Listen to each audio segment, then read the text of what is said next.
Hello नमस्कार दोस्तों, स्वागत है आप सभी का हमारे यूट्यूब चैनल तत्काल एजुकेशन पे। दोस्तों उम्मीद करते हैं आप सभी बहुत अच्छे होंगे, आपकी तैयारी भी काफ़ी ज़बरदस्त तरीके से चल रही होगी।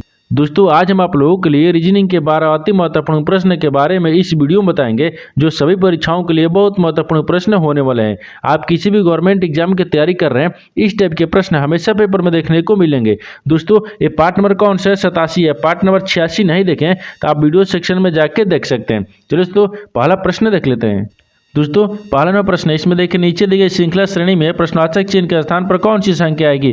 देखिए नीचे यहाँ पर आपको एक श्रृंखला दी है, इन श्रृंखला में बता रहा है इस प्रश्नवाचक चिन्ह पर इन चार ऑप्शन में से कौन सी संख्या यहाँ पर भरा जाएगा। देखिए तो यहाँ पर सबसे पहले ध्यान से देखते हैं श्रृंखला किस प्रकार से चल रहा है। ठीक है, देखिए यहाँ पर क्या हो रहा है, 0 0 से यहाँ पर 1 हो रहा है, 1 से यहाँ पर 5 हो रहा है, 5 ले यहाँ पर 14 हो रहा है, 14 से यहाँ पर 30 हो रहा है, 30 ले आपको अगले संख्या को ज्ञात करना है। देखिए यहाँ पर ध्यान से देखिए श्रृंखला किस प्रकार से चल रहा है। यहाँ पर देखिए 0 0 से क्या लिख रहा है, 1 लिख रहा है, तो अगर 0 में क्या करेंगे, 1 को जोड़ देंगे 1 आ जाएगा, और 1 से क्या लिख रहा है, यहाँ पर 5 लिख रहा है, तो 1 में क्या करते हैं 4 को जोड़ देंगे 5 आ जाएगा, और 5 ले क्या लिख रहा है 14 लिख रहा है, तो 5 में क्या करते हैं 5 में अगर 9 को जोड़ देंगे तो 14 आ जाएगा, और 14 से क्या लिख रहे हैं यहाँ पर 30 लिख रहा है, तो 14 में यहाँ पर कितना करेंगे 16 को जोड़ देंगे तो 30 आ जाएगा। तो 30 में कौन सी संख्या को जोड़ेंगे कि अगला संख्या ज्ञात हो जाएगा। देखिए तो एक बार नीचे ध्यान से देखिए, यहाँ पर क्या दिख रहा है 1 दिख रहा है, यानी 1 यहाँ पर क्या करेंगे 1 का स्क्वायर करेंगे 1 हो जाएगा। यहाँ पर क्या दिख रहा है 4 दिख रहा है, तो 4 किसका स्क्वायर है, तो यहाँ पर 2 का स्क्वायर कर देंगे तो कितना आ जाएगा, 2 का स्क्वायर करेंगे तो यहाँ पर 4 आ गया। और यहाँ पर देखिए 9 हो रहा है, तो 9 किसका स्क्वायर करेंगे, यहाँ पर 3 का क्या करते हैं और स्क्वायर करेंगे तो 9 आ जाएगा। और यहाँ पर क्या दिख रहा है 16 में क्या करते हैं यहाँ पर 4 का स्क्वायर करेंगे। ठीक है, यानी 4 का स्क्वायर करेंगे तो 16 आ जाएगा। तो उसी प्रकार से देखिए 1 2 3 4, तो अगला क्या करेंगे 5 का स्क्वायर करेंगे, यहाँ पर 5 का स्क्वायर करेंगे तो कितना देगा 25 आएगा। कितना यहाँ पर 25 आएगा, 25 आएगा। अब 25 को क्या करेंगे यहाँ पर 30 में जोड़ेंगे, जब 25 में 30 को जोड़ेंगे तो यहाँ पर कितना आ जाएगा 55 आ गया। कितना यहाँ पर 55 आ जाएगा, यानी इस प्रश्नवाचक चिन्ह पर कौन सा संख्या भरा जाएगा 55 हो जाएगा। तो 55 को देखते हैं किस ऑप्शन में दिया है, यानी ऑप्शन नंबर यहाँ पर बी सही हो जाएगा। दोस्तों मैं उम्मीद करता हूँ इस प्रश्न को भी आप अच्छे तरह से समझ पाए होंगे। तो दोस्तों नेक्स्ट प्रश्न देख लेते हैं। दूसरा प्रश्न है, इसमें देखिए नीचे दिए गए विकल्पों में से संबंधित संख्या को चुनिए। देखिए नीचे यहाँ पर आपको एक संबंधित संख्या दी है, 81 जो है ना आपको यहाँ पर 16 से समेत है। ठीक उसी प्रकार से बताना है कि यहाँ पर प्रश्नवाचक के चिन्ह पर कौन सी संख्या को रखेंगे जो कि यहाँ पर 25 ले समेत होगा। इन चार ऑप्शन में से कौन सा संख्या यहाँ पर भरा जाएगा। देखिए तो यहाँ पर सबसे पहले ध्यान से देखते हैं कि जो आपको 81 है ना आपको 16 से किस प्रकार से समय दिख रहा है। देखिए 81 16 से किस प्रकार से समय दिख रहा है। देखिए 81 क्या दिख रहा है, यहाँ पर 9 का स्क्वायर, देखिए 9 का स्क्वायर कर देंगे तो यहाँ पर कितना है 81 आ जाएगा। उसी प्रकार से यहाँ पर देखिए 16 यानी किसका स्क्वायर करेंगे 4 का स्क्वायर करेंगे कितना देगा 16 आ जाएगा। ठीक है, यानी कितना का यहाँ पर 16 आ जाएगा। ठीक उसी प्रकार से यहाँ पर देखिए 25 किसका स्क्वायर दिख रहा है, यानी 5 का स्क्वायर कर देंगे 25 आ जाएगा। ठीक उसी प्रकार से यहाँ पर कौन सी किसका स्क्वायर करेंगे, देखिए तो यहाँ पर किसका स्क्वायर करेंगे तो यहाँ पर 10 का स्क्वायर करेंगे। ठीक है, तो आपका ये 10 का स्क्वायर किस प्रकार से करेंगे। देखिए यहाँ से क्या दिख रहा है, ये 4 से क्या लिख रहा है 5 लिख रहा है, यहाँ पर देखिए 9 लिखा है तो 9 से 1 बढ़ा देंगे कितना करेंगे 10 करेंगे, क्योंकि यहाँ पर देखिए 4 में 1 बढ़ा है तो 5 ले है, और 9 में भी क्या करेंगे 1 को बढ़ा देंगे तो कितना गया 10 आ गया। जब 10 का स्क्वायर करेंगे तो यहाँ पर क्या हो जाएगा 100 हो जाएगा, यानी इस प्रश्नवाचक चिन्ह पर कौन सा संख्या भरा जाएगा 100 हो जाएगा। तो 100 को देखते हैं किस ऑप्शन में दिख रहा है, यानी ऑप्शन नंबर यहाँ पर बी सही हो जाएगा। दोस्तों मैं उम्मीद करता हूँ इस प्रश्न को भी आप अच्छे तरह से समझ पाए होंगे। दोस्तों नेक्स्ट प्रश्न देख लेते हैं। दोस्तों तीसरा प्रश्न है, इसमें देखिए नीचे दिए गए आकृति में कितने समकोण त्रिभुज हैं। देखिए यहाँ पर पहले प्रश्न समझिए इसमें बोल कर है, यहाँ पर नीचे आपको एक आकृति दी है, इन आकृति में बताना है कि कुल कितने देखिए समकोण त्रिभुज बनाए जा सकते हैं। ठीक है, देखिए यहाँ पर क्या करिएगा वीडियो को रोककर खुद अपने आप से बनाने का कोशिश करिएगा, और 12 प्रश्न में से अपने कितने प्रश्न सही किए हैं वीडियो को लास्ट में कमेंट में जरूर बताइएगा। और इस चैनल पर पहली बार आए तो चैनल को सब्सक्राइब कर बेल आइकन घंटी को प्रेस जरूर कर लीजिएगा, क्योंकि सबसे पहले इस तरह का क्लास आपको मिलता रहे। देखिए तो सबसे पहले यहाँ पर ध्यान से देखते हैं कि इस आकृति में कितने समकोण त्रिभुज बनाए जा सकते हैं। देखिए तो यहाँ पर क्या दिख रहा है 1 हो गया, यहाँ पर 2 दिख रहा है, ये 3 दिख रहा है, ये 4 दिख रहा है। ठीक है, अगर 4 के बाद में देखिए एक इधर से इसको रखेंगे कितना आ जाएगा ये 5 आ गया। ठीक है, और 5 के बाद में देखिए एक इधर से ये दिखेगा कितना रहा है 6 आ रहा है। ठीक है, 6 हो जाएगा। 6 के बाद में देखिए एक इधर से ये दिखेगा, ठीक है 7 हो गया। कितना गया यहाँ पर 7 दिख रहा है, और 7 के बाद में देखिए एक इधर से दिख रहा है, ये कितना गया यहाँ पर 8 आ गया। इस आकृति में टोटल कितने यानी समकोण त्रिभुज है, यानी 8 गो समकोण त्रिभुज यहाँ पर 8 गो बन रहा है। तो 8 को देखते हैं किस ऑप्शन में दिख रहा है, यानी ऑप्शन नंबर यहाँ पर बी सही हो जाएगा। दोस्तों मैं उम्मीद करता हूँ इस प्रश्न को भी आप अच्छे तरह से समझ पाए होंगे। चलिए दोस्तों नेक्स्ट प्रश्न देख लेते हैं। दोस्तों 4 नंबर प्रश्न है, इसमें देखिए एक निश्चित कुछ भाषा में यदि मदर, देखिए यहाँ पर मदर को यानी हेर, देखिए यहाँ पर हेर टूम यानी के रूप में कुटबद्ध किया जाता है, तो यहाँ पर उस भाषा में फैमिली को कैसे कुटबद्ध किया जाएगा। देखिए यहाँ पर सबसे पहले प्रश्न समझिए इसमें बोल कर है, ठीक है। देखिए यहाँ पर क्या बोल रहा है, यहाँ पर एक आपको शब्द है, ठीक है, बोल रहा है कि एक निश्चित कुछ भाषा में यानी यदि मदर को देखिए यहाँ पर लिख रहा है HERMOT के रूप में कुटबद्ध किया जाता है, ठीक उसी प्रकार से बताना है कि फैमिली को कैसे यानी कुटबद्ध किया जाएगा। तो सबसे पहले मदर को देखते हैं किस प्रकार से लिख रहा है, ठीक है। अब देखिए यहाँ पर क्या कहेंगे, यहाँ पर मदर को रखते हैं, ठीक है। देखिए यहाँ पर क्या दिख रहा है, मदर दिख रहा है, तो मदर को देखिए यहाँ पर लिख रहा है M लिख रहा है, O लिख रहा है, यहाँ पर T लिख रहा है, H लिख रहा है, E लिख रहा है और यहाँ पर R लिख रहा है। देखिए मदर को क्या लिख रहा है, तो मदर को देखिए यहाँ पर लिख रहा है, क्या लिख रहा है, यहाँ पर H दिया है, फिर E दिया है, यहाँ पर R दिया है, M दिया है, O दिया है और T दिया है। इनको ध्यान से देखिए किस प्रकार से लिख रहा है, ठीक है। देखिए ये किस प्रकार से लिख रहा है, देखिए यहाँ पर MOT को 3 को देखिए यहाँ पर लिख दिया है, MOT यानी इसको क्या किया यहाँ पर लिख रहा है। देखिए HER को यहाँ पर देखिए यहाँ पर लिख रहा है, ठीक है, HER को यहाँ पर लिख रहा है। यानी हमको समझ में आ गया किस प्रकार से लिख रहा है। देखिए इसको क्या कर रहा है कि यहाँ पर लिख रहा है और H देखिए HER को देखिए इसको यहाँ पर लिख रहा है, ठीक है। उसी प्रकार से क्या करेंगे, फैमिली को भी रखेंगे। देखिए तो फैमिली को यहाँ पर क्या लिख रहा है, F लिख रहा है, A लिख रहा है, M लिख रहा है, I लिख रहा है, L लिख रहा है और Y दिया है। इसको भी क्या करेंगे उसी प्रकार से रखते हैं। देखिए तो यहाँ पर क्या करेंगे, यहाँ पर F M दिया है ना, इसको क्या करेंगे यहाँ पर लास्ट में लिखेंगे, ठीक है। देखिए यहाँ पर क्या हो जाएगा, F हो गया, A हो गया, यहाँ पर M हो गया। अब E वाला को देखिए ILY, इसको क्या करेंगे, इसको आपको यहाँ पर रखेंगे, ठीक है। देखिए यहाँ पर क्या दिया, यहाँ पर I दे दिया, L दे दिया और Y दे दिया है। देखिए तो यहाँ पर क्या लिखा है, फैमिली को देखिए आपको इस प्रकार से लिखेगा, इस तरह का जो आपको देखते हैं कि किस ऑप्शन में दिख रहा है, ठीक है। देखिए तो यहाँ पर A देखिए ILYFAM देखते हैं किस ऑप्शन में दिया है। देखिए तो यहाँ पर A दिया है, नहीं होगा, ठीक है। ILYFAM यानी ऑप्शन नंबर आपका B में दिख रहा है, यानी ऑप्शन नंबर B आपका सही हो जाएगा। दोस्तों मैं उम्मीद करता हूँ इस प्रश्न को भी आप अच्छे तरह से समझ पाओगे। दोस्तों नेक्स्ट प्रश्न देख लेते हैं। दोस्तों 5वां प्रश्न है, इसमें देखिए नीचे दिए गए प्रश्न आकृति में लुप्त संख्या ज्ञात कीजिए। देखिए नीचे यहाँ पर आपको आकृति दिया है, इन आकृति में बताना कि इस प्रश्नार्थक चिन्ह पर इन 4 प्रश्नों में से कौन सी संख्या यहाँ पर भरा जाएगा। देखिए तो यहाँ पर सबसे पहले ध्यान से देखिए, इस तरह के प्रश्न में क्या होता है, या तो रो में ज्ञात करेंगे या तो कॉलम में ज्ञात करेंगे, या तो जिधर बड़ी संख्या दिया रहता है उधर भी ज्ञात करते हैं। तो सबसे पहले इसका करेंगे, इस आकृति को ध्यान से देखेंगे, इसमें क्या दिख रहा है। देखिए यहाँ पर आपको क्या दिख रहा है, तो यहाँ पर ध्यान से देखने के बाद में देखिए यहाँ पर आपको बड़ी संख्या दिख रही है, ठीक है। देखिए यानी 6 को 13 को, इससे बड़ा क्या 72 दिख रहा है, यानी 4 से और यहाँ पर 7 से क्या 24 आपको बड़ी संख्या दिख रहा है। उसी प्रकार से देखेंगे यहाँ पर 9 को 11 को आपस में क्या करेंगे कि इस प्रश्नार्थक चिन्ह पर संख्या को भरा जाएगा। तो सबसे पहले देखते हैं कि इस जो आपको आकृति है ना ये किस प्रकार से फॉलो कर रहा है, ठीक है। अब देखिए तो यहाँ पर 6 को और 13 को आपस में क्या करेंगे कि 72 आ जाएगा, ठीक है। देखिए यानी इसका मतलब इस प्रकार से ज्ञात करेंगे। अब देखिए यहाँ पर क्या देखते हैं, यहाँ पर 6 को रखते हैं, ठीक है, 6 को और यहाँ पर 13 को रखते हैं, 6 को 13 को आपस में गुना करेंगे और -1 कर लेंगे। अब देखिए इसको ध्यान से देखिए क्या लिख रहा है, तो यहाँ पर क्या करेंगे, तो 6 कम 6 हो गया, फिर यहाँ पर गुना करेंगे तो कितना गया, यहाँ पर 12 गया। इसको यानी 13 में से 1 माइनस करेंगे तो 12 गया, कितना देगा, वर्ष कितना होता है, यहाँ पर 72 रहता है, जो कि यहाँ पर देखिए 72 दिया है। देखिए यहाँ पर 72 दिया ना, ठीक है। उसी प्रकार से यहाँ पर दूसरा को रखेंगे, यानी 4 को और 7 को आपस में क्या करेंगे कि 24 आ जाएगा। देखिए तो यहाँ पर भी क्या दिख रहा है, 4 दिख रहा है, फिर गुना कितना दिख रहा है, 7 दिख रहा है, माइनस इसमें क्या करेंगे 1 करेंगे।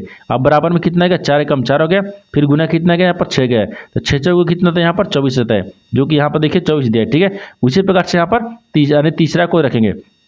देखिए 9 को 11 क्या करेंगे, तो यहाँ पर दिख रहा है, देखिए यहाँ पर 9 रखते हैं, फिर गुना कितना करते हैं 11 करते हैं और यहाँ पर -1 कर लेंगे। तो अब देखिए तो कितना हो जाएगा, यहाँ पर 9 हो गया, 9 गुना कितना गया 10 आ गया, यहाँ पर 10 आ गया ना, यानी 11 में से घटाएंगे तो 10 आ गया। और तो यहाँ पर कितना गया 9 दहाइयाँ 90 होगा, कितना गया यहाँ पर 90 हो जाएगा। यानी इस प्रश्नार्थक चिन्ह पर कौन सा संख्या भरा जाएगा, 90 हो जाएगा। तो 90 को देखते हैं किस ऑप्शन में दिख रहा है, यानी ऑप्शन नंबर कौन सा दिख रहा है, ऑप्शन नंबर आपका 20 सही हो जाएगा।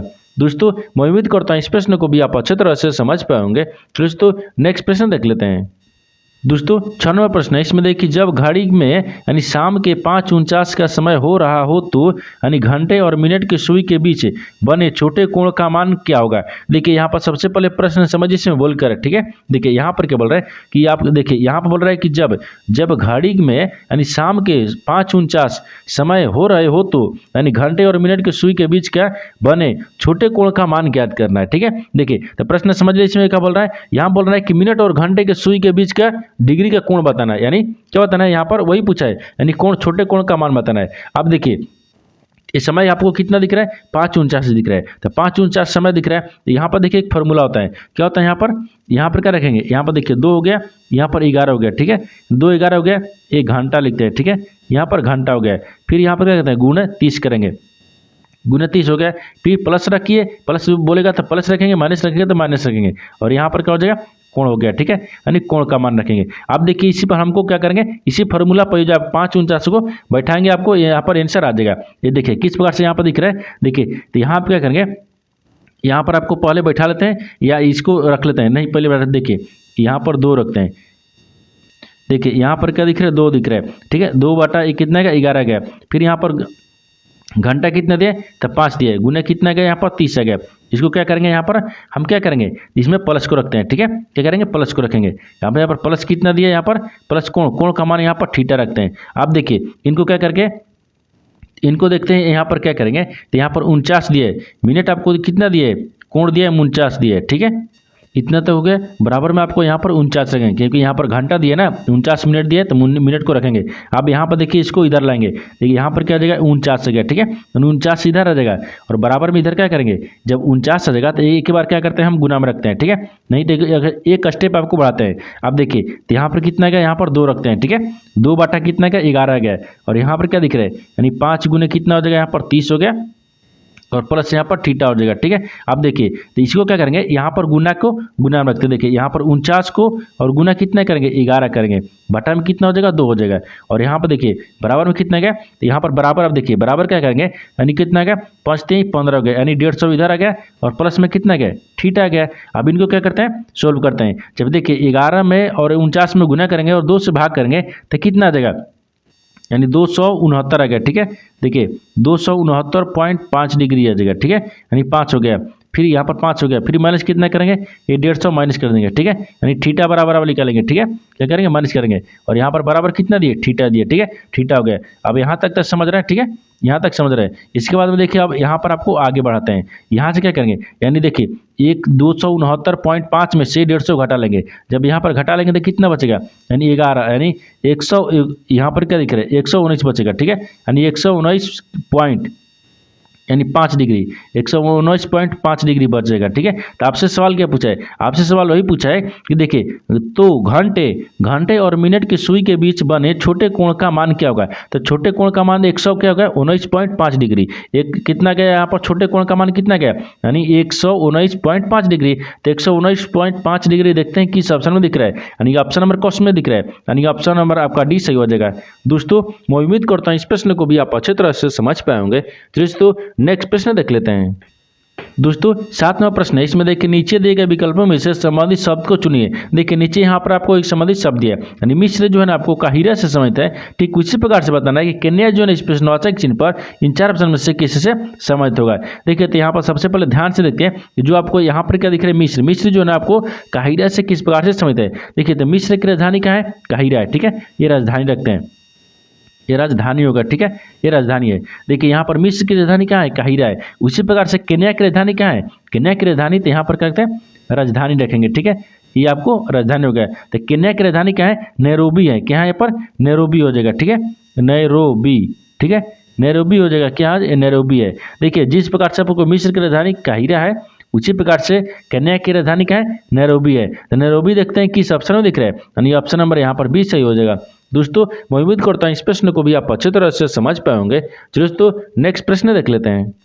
दोस्तों 8वां प्रश्न है, इसमें देखिए एक पासे के 3 भिन्न यानी भिन्न यहाँ पर स्थितियाँ दिखाई गई हैं, संख्या 2 दर्शाने वाले फलक के विपरीत फलक पर कौन सी संख्या होगी। देखिए यहाँ पर पहले प्रश्न समझ इसमें बोल कर है, यहाँ पर क्या बोल रहा है, देखिए यहाँ पर बोल रहा है कि एक ही पासे का आपको यहाँ पर 3 स्थितियों को दर्शाया गया है, जिसमें सवाल पूछा है कि 2 दर्शाने वाले यानी 2 के विपरीत कौन सी संख्या आएगा, ठीक है।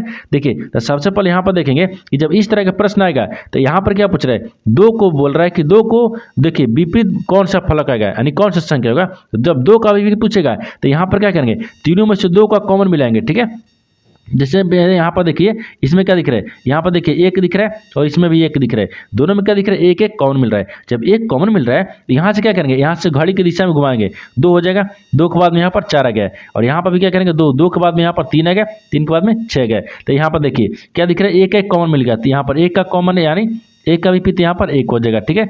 ये विपरीत होता है, ये यहाँ पर विपरीत होता है, ठीक है। देखिए एक का विपरीत एक हो गया, एक के बाद में यहाँ पर क्या दिख रहा है, 2 दिख रहा है, यहाँ पर 2 रखेंगे, 2 के बाद में यहाँ पर क्या करें, 4 आ गया, तो यहाँ पर 4 रखेंगे। अब इसको क्या करेंगे, जहाँ से कॉमन मिलाएंगे वहाँ से घड़ी की दिशा में घुमाते हैं, तो घड़ी की दिशा में घुमा दिए यहाँ पर, ठीक है। अब आगे देखिए इसका विपरीत क्या दिख रहा है, देखिए तो यहाँ पर एक कॉमन हो गया, एक हो गया, यहाँ पर क्या दिख रहा है, यानी एक का या आगे चलेंगे घड़ी दिशा में तो 3 आ गया, यहाँ पर 3 हो गया, और यहाँ पर फिर चलेंगे घड़ी दिशा में तो यहाँ पर 6 आ गया।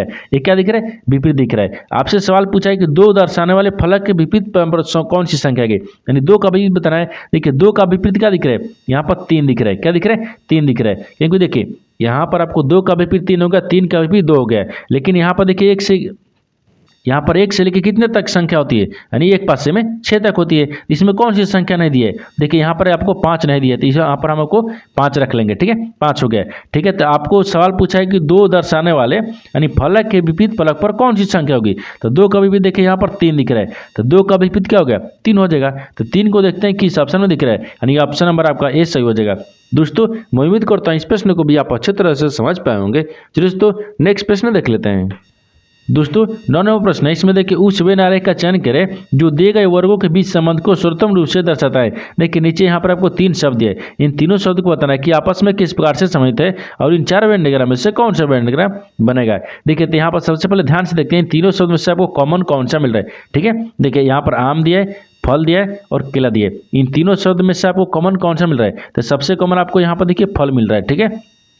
ये क्या हो जाएगा, यहाँ पर फल हो गया है, यानी सबसे कॉमन आपको फल दिख रहा है, यानी फल के अंदर में क्या आम भी आता है और फल के अंदर में केला भी आता है, तो यहाँ पर क्या हो जाएगा, फल और यहाँ पर केला दोनों हो जाएगा, ठीक है। देखिए यहाँ पर क्या रखते हैं, आम को रखेंगे, आम हो गया, यहाँ पर एक केला हो गया, ठीक है। यानी सबसे कॉमन आपको फल दिख रहा है, फल के अंदर में केला भी आते हैं और आम भी आता है, ठीक है। देखिए तो इस तरह का आपका समझ है और इस तरह का वेन डायग्राम बनेगा। इस तरह का वेन डायग्राम देखते हैं किस ऑप्शन में बन रहा है, यानी ऑप्शन नंबर यहाँ पर 3 सही हो जाएगा। दोस्तों मैं उम्मीद करता हूँ इस प्रश्न को भी आप अच्छे तरह से समझ पाए होंगे। चलिए दोस्तों नेक्स्ट प्रश्न देख लेते हैं। दोस्तों 10वां प्रश्न है, इसमें देखिए दिए गए विकल्पों में से उस शब्द का चयन करें जिसे दिए गए शब्द के अक्षरों का प्रयोग करके नहीं बनाया जा सकता है। देखिए यहाँ पर सबसे पहले प्रश्न समझिए, इसमें बोल कर है, यहाँ पर क्या बोल रहा है कि नीचे आपको यहाँ पर एक शब्द लिखा है, ठीक है। इस शब्द में बताना है कि इन शब्द में से कौन सा एक अक्षर मिलकर इन 4 ऑप्शन में से नहीं बनाया जा सकता है। यानी इसे कहने का मतलब क्या होगा, देखिए यहाँ पर एक शब्द लिखा है, ठीक है, इन शब्द में से जो अक्षर आपको चारों ऑप्शन में से मिल जाएगा वो बनाया जा सकता है, जो नहीं मिलेगा उसी को नहीं बनाया जा सकता है, ठीक है। तो सबसे पहले यहाँ पर शब्द में और अक्षर को मिलाते हैं। देखिए तो यहाँ पर ऑप्शन ए में देखेंगे, ऑप्शन ए में क्या दिख रहा है, यहाँ पर देखिए जी लिख रहा है, आर लिख रहा है, यू लिख रहा है, एन लिख रहा है, टी लिख रहा है। इसमें आप शब्द में देखेंगे कि इस शब्द में आपको मिल रहा है, देखिए यहाँ पर क्या दिख रहा है, जी दिख रहा है, ठीक है, यहाँ पर आर दिख रहा है, यहाँ पर यू दिख रहा है, ठीक है, यू दिख रहा है, एन दिख रहा है, यहाँ पर एन नहीं दिया है, ठीक है, एन नहीं दिया है, यहाँ पर टी दिख रहा है, ये टी दिख रहा है, ठीक है। तो यहाँ पर क्या दिख रहा है, इसमें सब में दिख रहा है लेकिन एन नहीं दिख रहा है। देखिए यहाँ पर देखिए ये आपको इस शब्द में क्या, इस शब्द में आपको एन दिया है, नहीं दिया है, और इसमें क्या दिए, ऑप्शन ए में एन दिया है, यानी इसका मतलब क्या हो गया, ये एन का प्रयोग किया गया, ठीक है, यानी एन का प्रयोग, ठीक है, यानी प्रयोग किया गया है, यानी किया गया है, ठीक है, यानी एन का प्रयोग किया गया है और इस शब्द में आपको एन नहीं है, यानी यही शब्द हो ना, यही शब्द आपको नहीं बनाया जा सकता है। तो आपसे सवाल वही पूछा है कि अक्षरों का उपयोग करके नहीं बनाया जा सकता है, यानी इसका मतलब क्या हो जाएगा, ऑप्शन नंबर ए आपका नहीं बनाया जा सकता है, यानी ऑप्शन नंबर ए आपका सही हो जाएगा। दोस्तों मैं उम्मीद करता हूँ इस प्रश्न को भी आप अच्छे तरह से समझ पाए होंगे। चलिए दोस्तों नेक्स्ट प्रश्न देख लेते हैं। दोस्तों 11वां प्रश्न है, इसमें देखिए यदि प्लस का अर्थ गुना और माइनस का अर्थ भागा, गुना का अर्थ माइनस और यहाँ पर प्लस का भागा का अर्थ प्लस हो तो यहाँ पर एक समीकरण का मान क्या होगा। देखिए यहाँ पर सबसे पहले प्रश्न समझिए, इसमें बोल कर है, यहाँ पर क्या आपको नीचे एक समीकरण दिया है, ठीक है। देखिए यहाँ पर एक नीचे समीकरण दिया है, इन समीकरण में जो आपको चिन्ह बोल रहा है उस चिन्ह को, इस चिन्ह को बदलने के बाद में समीकरण को हमको सोल्व करना है, ठीक है। तो सबसे पहले क्या करते हैं, चिन्ह को बदलते हैं। देखिए यहाँ पर क्या बोल रहा है, प्लस का अर्थ गुना बोल रहा है, तो इस समीकरण में देखेंगे प्लस कहाँ पर दिए, यहाँ पर दिए, इसके जगह पर हम गुना रखेंगे। आगे बोल रहा है कि माइनस, माइनस का अर्थ भागा दिया है, माइनस की जगह पर यहाँ पर क्या रखेंगे, भागा रखते हैं। और भागा के देखिए आगे बोल रहा है कि गुना का अर्थ क्या दिए, माइनस दिए, तो गुना की जगह पर माइनस रखेंगे। गुना कहाँ दिए, इस पे, यानी इसके जगह पर माइनस रखेंगे, सॉरी यहाँ पर माइनस दिए ना, माइनस रखेंगे। आगे बोल रहा है यहाँ पर देखिए, यहाँ पर भागा, भागा का अर्थ प्लस दिए, तो भागा की जगह पर यहाँ पर प्लस रखेंगे। अब समीकरण को सोल्व करते हैं। देखिए यहाँ पर क्या दिख रहा है, 37 हो गया, फिर गुना कितना गया, यहाँ पर 20 हो गया, फिर भागा कितना गया, यहाँ पर 5 हो गया, फिर माइनस दिए ना, देखिए -7 हो गया, फिर प्लस यहाँ पर 4 आ गया। अब देखिए समीकरण को सोल्व किस प्रकार से करेंगे, यानी 4 5 20 हो गया, ठीक है। और यहाँ पर कहते हैं 37 में 4 से गुना करेंगे, जब 37 में 4 से गुना करेंगे तो 148 आ जाएगा, ठीक है। कितना गया 148 आएगा, और 148 के बचा कितना यहाँ पर 7 और यहाँ पर प्लस 4 बच गया। तो क्या करेंगे, देखिए 148 में 4 को जोड़ देंगे, यहाँ पर जोड़ेंगे तो जोड़ लेंगे तो कितना आ जाएगा, यानी 152 आ गया। और 152 में क्या करेंगे, 7 को माइनस कर देंगे, जब 7 को माइनस करेंगे तो कितना बचेगा, 145 हो जाएगा। देखिए इसका मान क्या होगा, इसका मान 145 आ गया। तो इस पर 145 को देखते हैं किस ऑप्शन में दिया है, यानी ऑप्शन नंबर कौन सा, ऑप्शन नंबर आपका 20 सही हो जाएगा। दोस्तों मैं उम्मीद करता हूँ इस प्रश्न को भी आप अच्छी तरह से समझ पाएंगे। चलिए दोस्तों नेक्स्ट प्रश्न देख लेते हैं। दोस्तों 12वां प्रश्न है, इसमें देखिए कथनों को पढ़े और दिए गए विकल्पों में से निष्कर्ष को चुने। देखिए यहाँ पर सबसे पहले क्या करते हैं, कथन दिए, प्रश्न दिए और यहाँ पर कथन दिए। दोस्तों यहाँ पर प्रश्न और कथन दिए, कथन निष्कर्ष नहीं दिए, ये प्रश्न दिए और कथन दिए। प्रश्न को पढ़ेंगे और क्या करेंगे, कथन में आपको मिलाएंगे, ठीक है। तो सबसे पहले देखते हैं यह प्रश्न क्या बोल रहा है। प्रश्न यहाँ पर देखिए क्या बोल रहा है, प्रश्न आपको दिया है कि एक बक्से में, ठीक है, एक बक्से है, बक्से में 3 अलग अलग आकार के थैले हैं, यानी बक्से में कितने थैले हैं, ये आपको प्रश्न बोल रहा है कि एक बक्से में 3 अलग अलग आकार के थैले हैं, लेकिन बक्से में कितने थैले हैं आपको इशू को बताना है, ठीक है। अब देखिए तो यहाँ पर कथन को देखते हैं। कथन क्या बोल रहा है पहला में, यानी आधे थैले मध्य, यानी मध्यम आकार के हैं। तो आधे थैले क्या बोल रहा है, मध्यम आकार के हैं। तो मान लीजिए यहाँ पर क्या बोल रहे हैं, आधे, तो पहला बोल रहा है, ठीक है। ये क्या बोल रहा है, आधे थैले क्या मध्य आकार के। तो इसमें क्या करते हैं, x/2 रखते हैं यहाँ पर, ठीक है, क्योंकि यहाँ पर देखिए आधे बोला है ना, तो x/2 रख ले। अब आगे देखिए दूसरा में क्या बोल रहा है कि 4 छोटे थैले हैं, तो 4 को कितने छोटे थैले हैं, तो यहाँ पर 4 को रखते हैं, 8 तो ठीक है। अब देखिए तीसरा बोल रहा है कि बड़े थैले छोटे थैले के आकार के दोगुना है। बोल रहा है कि जो बड़े थैले है ना वो छोटे थैले के दोगुना आकार का है। देखिए तो यहाँ पर क्या दिख रहा है, ये आपको यहाँ पर क्या दिख रहा है, ये आपको देखिए छोटे थैले दिख रहा है, तो छोटे थैले 4 को दिख रहा है, ये बड़े थैले से दोगुना है, तो बड़े थैले यहाँ पर करते हैं 8 हो जाएगा, ठीक है। यानी देखिए 8 हो गया ना, यानी इससे क्या छोटे, यानी छोटे, देखिए छोटे थैले से बड़े थैले यानी हो गया 8, यानी 2 गुना हो गया, तो यहाँ पर 2 गुना हो गया। अब आगे क्या बोल रहा है, ठीक है, इतना तक हो गया। तो आपसे क्या ये कथन, प्रश्न बोल रहा था, ये कथन बोल रहा है, ये जो प्रश्न और कथन बोल रहा है उसको हम रख लिए, लेकिन आपको इसको मान ज्ञात करना होगा हमको, ठीक है। अब एक्स का मान निकालना होगा ना, एक्स का मान निकालने के लिए क्या करेंगे, यानी एक्स बटा क्या करेंगे, सबको जोड़ लेंगे, एक्स प्लस यहाँ पर 4 आ गया, फिर प्लस यहाँ पर 8 आ जाएगा, और बराबर में हमको एक्स रख लेंगे। अब देखिए तो यहाँ पर क्या करते हैं, यहाँ पर इसको क्या करते हैं, गुना में रखते हैं। देखिए तो यहाँ पर क्या बोल रहा है, यहाँ पर आपको तीनों सही बोल रहा है, क्योंकि देखिए आधे ही दिख रहा है, यहाँ पर भी दिख रहा है, और यहाँ पर आपको तीसरा भी दिख रहा है। यानी देखिए कथन 1 2 और दोनों यानी पर्याप्त है, यानी ऑप्शन नंबर आपका भी सही हो जाएगा। दोस्तों मैं उम्मीद करता हूँ इस प्रश्न को भी आप अच्छे तरह से समझ पाए होंगे। चलिए दोस्तों नेक्स्ट वीडियो में मिलते हैं, तब तक जय हिंद। दोस्तों इस चैनल पर पहली बार आए हैं तो चैनल को सब्सक्राइब कर बेल आइकन घंटी को प्रेस जरूर कर लीजिएगा, क्योंकि सबसे पहले इस तरह का क्लास आपको मिलता रहे।